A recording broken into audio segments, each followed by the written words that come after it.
сократилось на 1,5%. Где-то 1,5, чуть меньше 2%.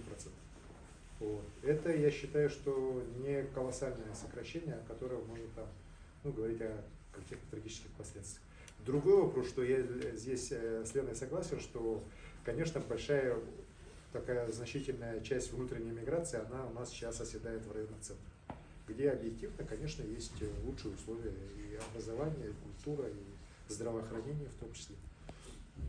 И, безусловно, здесь только один вопрос, который, на мой взгляд, точнее решение, которое обязательно должно быть в селе, вот в этом конкретно отдельно взятом малом селе, я имею в виду не районный центр, а малом селе, должна быть интересная, хорошая работа. Вот. Только в этом случае можно людей там удержать при прочих равных. Потому что при прочих равных, я уж про город не говорю, но в районном центре даже, вот еще раз говорю, качество и образования, и здравоохранения, и культуры, вот всех этих социальных благ, оно будет все равно выше. Тем более сейчас, когда мы уже ряд райцентров, уже и канализационно-очистные станции появляются, и система водоснабжения появляется очень активно. Вот. И здесь, конечно, только через вот появление каких-то интересных производств или интересного какого-то бизнеса, например, туристического бизнеса, можно людей там более серьезно задерживать и с тем, чтобы люди там работали. Вот. Ну и, конечно же, вот это уже как рекреация, чтобы люди приезжали туда отдыхать, но это уже тоже, опять же, больше связано, наверное, с туризмом. Да? Поэтому и вот в этом отношении, конечно, главам муниципалитетов, районов, сел, наслегов, конечно, надо этим серьезно заниматься. Это сверху точно невозможно решить. Именно у каждого района, у каждого села своя специфика, свои подходы могут быть и, может быть, даже свои пути решения этих тех или иных задач. Теперь, что касается вот вопросов, связанных... Второй вопрос... С ценами на недвижимость. Какие меры республика может принять в ограничении вот этого роста, который продолжается на квадратный метр? Не, ну квадрат это только через активное строительство жилья, его должно быть больше. Коллеги, мы сегодня пожинаем про те проблемы, которые мы получили в 2019-2020 году, когда город Якутск резко сократил количество разрешений. У нас был период, когда за 8 месяцев, по-моему, только 2 разрешения на стройку здесь по городу Якутску строители получили. Вот. Мы тогда и с Андреем Владимировной много разговаривали, она там кое-какие подходы потом поменяла. И вот Евгений Николаевич сейчас перестроился уже полностью. Но вот этот провал, когда разрешения не выдаются, но дома же они по щелчку с Луны не свалятся к нам сюда, да? Их же надо построить. И как только мы инвестиционный цикл начинаем в силу разных причин начинаем удлинять, начинаем барьеры ставить на пути стройки, это моментально приводит к тому, что через некоторое время образуется дефицит. Дефицит он решается только через один путь. Повышается стоимость жилья. Ну, начинает вот так себя проявлять. И только массированно строя новое жилье, можно этот рынок удержать, а кое-где может даже цены немножко снизить.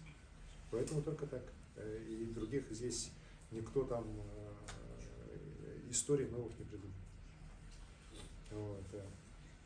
Тем более мы сейчас попали в ситуацию, да, вот это реально такая непростая ситуация, когда у нас строительная отрасль Якутии, мы работаем на пределе своих возможностей, даже уже за ее пределами. Мы строим больше, вот если вот так суммарно посмотреть квадратных метров жилья и производственных социальных объектов, больше, чем когда-либо.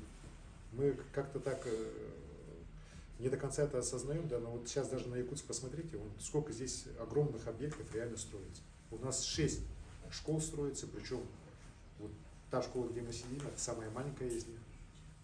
Мы строим огромный онкологический центр, так 25 тысяч квадратных метров. Это почти как, ну не центр, на 2 или на 3 тысячи меньше.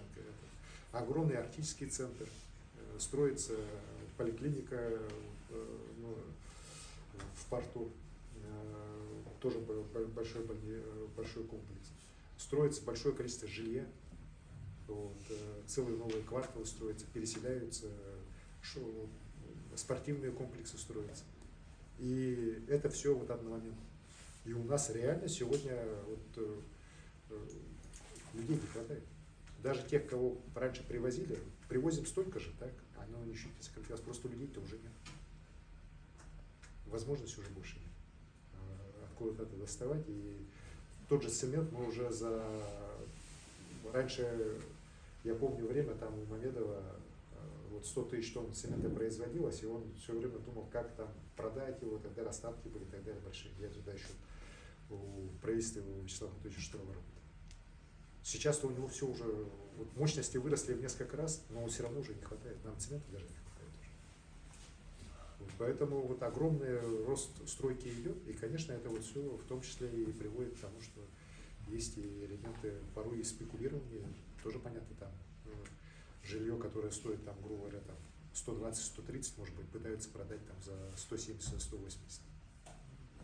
Ну вот, еще раз говорю, здесь мы только через увеличение предложения, через увеличение производительности труда, через появление новых высокотехнологичных компаний или их переоснащение можем эти вопросы только решить. Вот. Теперь по тем вопросам, которые вы задали от общественных организаций. Газомоторное еще топливо. Да, газомоторное. Я рассказываю, в принципе, всем, наверное, интересно. По газомоторному топливу. Я считаю, что это одна из самых таких, один из тех вопросов, которые правительство не доработало за предыдущие годы. Мы реально видим, как растет цена топлива по стране. Мы реально понимаем, что она будет расти и дальше, но при этом вот возможности для создания здесь индустрии по более массовому производству и употреблению газомоторного топлива, по созданию инфраструктуры для газомоторного топлива делаем недостаточно.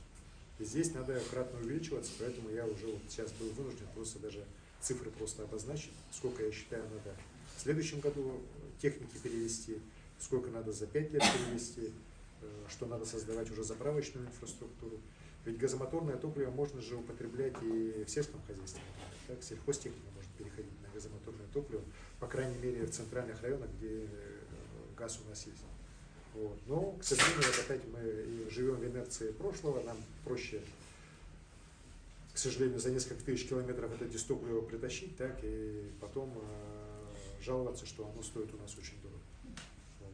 И вот я с правительства, конечно, я постоянно про это говорю, что это одна из тех задач, которые они обязаны решить в ближайшие годы. Чтобы у нас все-таки инфраструктура была по газомоторному топливу создана. Большая. Не просто там одна-две заправки, а массово была создана. Теперь по общественным вопросам. Ахтийский центр, строительные работы будут закончены до конца 2024 года. Я контролирую процесс, в принципе, они по плану графику идут. Непростая там, конечно, непростой объект сам по себе, огромный объект. Да? Он даже снаружи кажется, знаете, меньше, чем он есть. Когда внутрь заходишь, там просто огромный размер. И уже его ввод окончательный, там, после наладки всего оборудования, достройки, наверное, это все-таки первый квартал 2025 года. И как мы и разговаривали, там как раз зал традиционной культуры народа Саха, он обязательно будет. Поручения такие есть. И вот уже скоро мы начнем обсуждать и штатное расписание этого центра, и вот направление конкретной работы. Я эти поручения обязательно еще раз все до конца доведу. Вот Хорда Арктики я не очень понял, это... Это инвестиционный проект бизнесмена мецената Анатолия Ващенко. Мы об этом материал напишем. Хорошо, пишите. Спасибо. И по возрождению школы милиции, и по вагнеровцам. По вагнеровцам решения должны принимать на уровне страны. И, насколько я знаю, все идет к тому, что президент об этом неоднократно уже говорил, чтобы у всех тех, кто защищает Родину, все-таки права были одинаковые. Так, ну, еще раз говорю, что решения здесь должны быть федеральные. Не может отдельный субъект там, по таким вопросам принимать свои решения. По школе милиции, опять же, это федеральный институт. Так, но они посчитали, что пока нам колледжа хватает, филиал нам здесь пока и базы не хватает, и требования сейчас уже другие. Но вот сейчас мы, кстати говоря, для школы милиции сейчас построили спортзал за счет республики, спорткомплекс, там тоже такой важный, нужный, с тиром, с различное оборудование. Вот как раз на этой неделе будем его открывать тоже для поддержки органов внутренних дел и их сотрудников. Большое спасибо.